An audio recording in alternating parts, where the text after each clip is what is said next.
कर्नाटक में नफरत की बाजार बंद हुई है, मोहब्बत की दुकानें खुली हैं। नफरत की दुकान बंद कर मोहब्बत की दुकानें खोली है। ये बयान देते समय जो खुशी राहुल गांधी के चेहरे पर नजर आ रही है, वो साफ तौर पर बयां कर रही है कि कांग्रेस को कर्नाटक में मिली जीत कितना महत्व रखती है। वहीं चुनावों में मिली हार के बाद सीएम बसवराज बोम्मई ने इसकी जिम्मेदारी अपने सर ली है। ऐसे में कांग्रेस को मिली जीत के बाद कांग्रेस का अगला लक्ष्य उन 5 वादों को पूरा करना होगा जिनका ऐलान मैनिफेस्टो में कर कांग्रेस ने कर्नाटक चुनाव जीते हैं।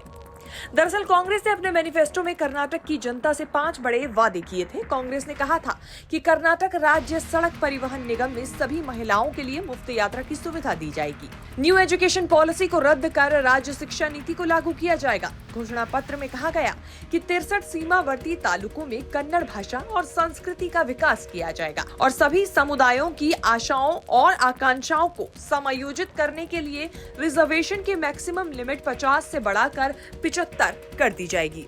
कांग्रेस ने अपने घोषणा पत्र में ये भी वादा किया था कि परिवार की हर महिला मुखिया को हर महीने 2000 रुपए भत्ता दिया जाएगा। इसके अलावा बेरोजगार ग्रेजुएट्स को 2 साल के लिए 3000 रुपए प्रति माह और बेरोजगार डिप्लोमा होल्डर्स को 1500 रुपए प्रति माह दिया जाएगा। इसके अलावा नाइट ड्यूटी करने वाले पुलिस अधिकारियों को हर महीने 5000 रुपए विशेष भत्ता देने का ऐलान भी कांग्रेस ने किया था। वहीं सत्ता में आने के 1 साल के भीतर बीजेपी द्वारा पारित जन विरोधी कानून और सभी अन्यायपूर्ण कानूनों को रद्द करने की घोषणा कांग्रेस ने की थी। कांग्रेस ने कर्नाटक के लोगों को गृह ज्योति योजना के माध्यम से 200 यूनिट मुफ्त बिजली देने का ऐलान किया था। अन्न भाग्य योजना के तहत 10 किलो चावल देने की बात भी कही गई थी।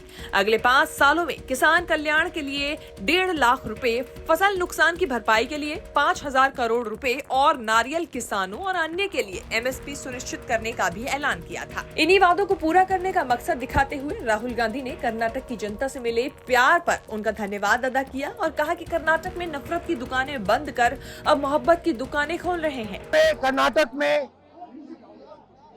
नफरत की बाजार बंद हुई है, मोहब्बत की दुकानें खुली हैं। हमने चुनाव में कर्नाटक की जनता से, गरीब जनता से 5 वायदे किए थे। मैंने अपने भाषण में कहा, खारगे जी ने भाषण में कहा, सब नेताओं ने भाषण में कहा था कि हमारे 5 वायदे हैं। हम इन वायदों को पहले दिन पहली कैबिनेट मीटिंग में पूरा करेंगे। एक तरफ क्रोनी कैपिटलिस्ट की ताकत थी, दूसरी तरफ गरीब जनता की शक्ति थी और शक्ति ने ताकत को हरा दिया। और यही हर स्टेट में होगा।